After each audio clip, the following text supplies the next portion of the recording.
So I'm going to say it, your gross vehicle weight rating doesn't always matter. Let's talk about it. Hey, don't forget to subscribe. I have more videos coming out about RVing and specifically the new Ember series trailer that I bought. Like I said, the gross vehicle weight rating and the gross combined weight rating are not always the numbers that matter the most. Now, before I run through all these acronyms, just a quick recap of the acronyms. We've got the GVWR, the gross vehicle weight rating. We've got the front axle weight rating, the rear axle weight rating. We've got the gross combined weight rating. And then we have the hitch rating, which is how much weight is the hitch rated to handle on this particular truck. Now, what I mean by the gross combined weight rating isn't always what matters. Here's an example that I wanted to point out to you. Now, this is on my Ford F-150 truck. It's a 2020, and the total combined trailer and truck together, the combined weight rating, is 16,200 pounds.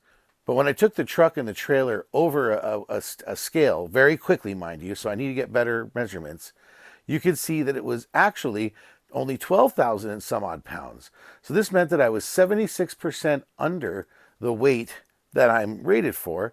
So that's around 4,000 pounds overhead that I have on the total gross combined rig with the truck and the trailer combined.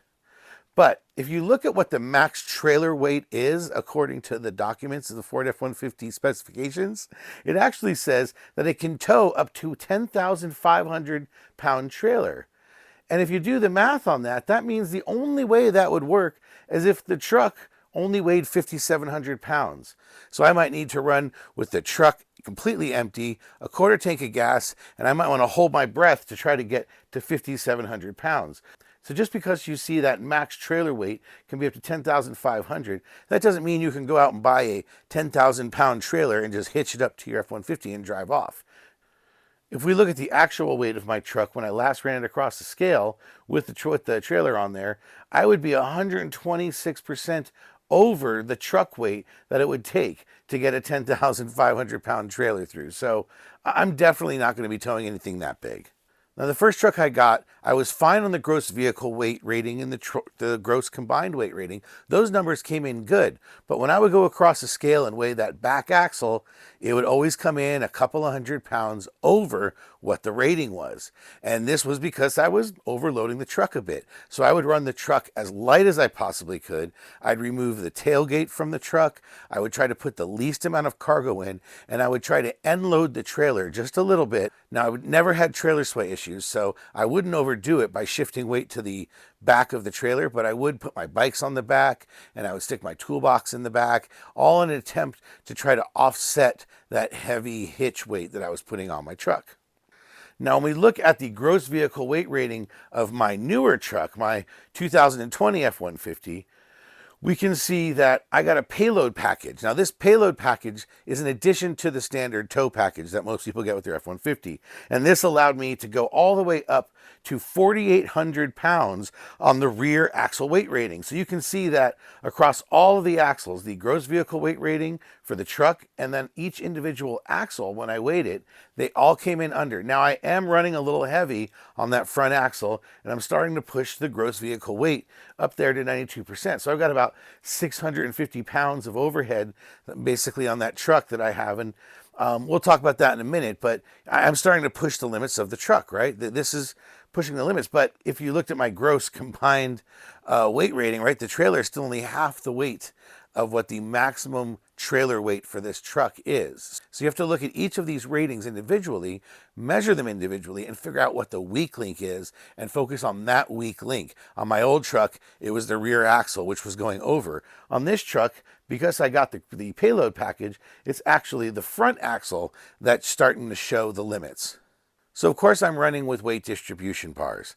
And if you look in the Ford F-150 towing specs guides, and I imagine this is true for the other manufacturers as well, when they give you a spec such as the maximum capacity of the hitch is 13,000 pounds, They are assuming that you are running with distribution bars. If you're not running with distribution bars, the limit of the hitch for any F-150 period, at least of the 2020 year, is 5,000 pounds. And they only put a 5,000 pound tug weight maximum. So if you think you're going to get, say, your Ember RV, which comes in just, around 5,000 pounds, and you could probably get away with it without a weight distribution hitch for the overall rating of the truck, you're pushing it a little bit, but you're pushing it even harder with the actual hitch weight. It's just not designed for that. Now, I'm sure if you ran this, you would not break anything. And the idea isn't when you pull away from your driveway, hey, I'm pulling just fine. And when I get on the freeway, it's pulling just fine.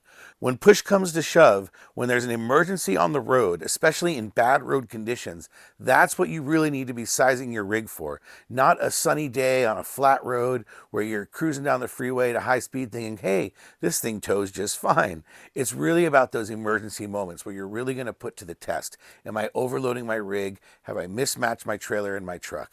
So when you go through your stats, or you're thinking of maybe running without distribution bars, make sure you read the full towing guide. Ford, for instance, puts out their fleet guide every year. That's a PDF that shows all of the weight characteristics for all of the various permutations of engines and configurations, and across the F-150, 250, 350.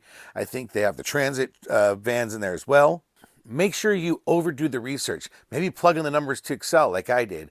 And once you've got all your numbers, and once you finally got your trailer, make sure you go visit a weigh station, whether it's a actual government weigh station alongside the highway that maybe is just closed. You can slip into there usually really quick and get a quick free read, or you can go to any CAT scale across North America and go get a legitimate scale. They've got an app and everything, so you don't have to get out of your car, and you can go through and weigh your axles, and then go disconnect your trailer and weigh your axles again. This will tell you what your hitch weight is. You'll have all the weights for what your truck is with and without. You should measure the front fenders to make sure that your weight distribution isn't weighing down the front or the back too much. You generally want the width between your front tire and your fender to be about the same, loaded and unloaded wherever you can. There's always some give in those areas. But make sure you look this stuff up. I'll probably do a few more videos on general towing safety issues, the particulars that I think aren't always addressed in everyone else's videos. But watch a few videos on gross vehicle weight rating, how to choose the right trailer for your truck. Don't just listen to me. I'm just one guy on the internet. Why don't you listen to the opinion of a half dozen other guys and gals on the internet, see what they have to say, and then come up with your own approach to how you want to go safely calculate how much trailer your truck can handle. Because the gross combined weight rating and the gross vehicle weight ratings, they don't always matter. Thanks, everyone.